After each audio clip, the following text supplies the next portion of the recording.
This is code.org. Let's see what we're working on. This program has a couple of scope bug created, has a scope bug created by accidentally using a local variable.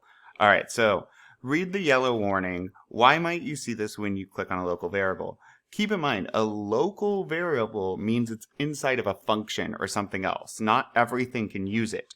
So if I have var my clicks here, this is the local variable. I want to further give you an example. If I have var Fred here, and I were to happen to add an on event here, I can't use Fred here. I can't say Fred is equal to 10.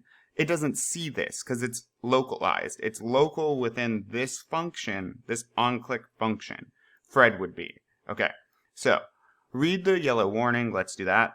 Clicks is defined, but it's not called in your program. Now, you might think, but wait a minute, clicks is down here. Yeah, except they're defining clicks locally. They're defining clicks right here. So they're using this clicks. They're not using that clicks. You do not want to do this. Let me run. You do not want to have two definitions of the same, of the same variable, because it will confuse your computer. Clicks is defined and it's not called. Just like I said, it's going to confuse the computer. Click the +1, see how it works. Remove the var command inside the on event to remove the local variable.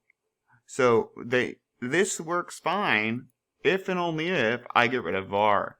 Because we don't want to declare a new variable. We want to use clicks and do the counter pattern, clicks equals clicks +1. So we're not going to declare this again. We already made clicks up here. We just want to keep adding 1 to it on click.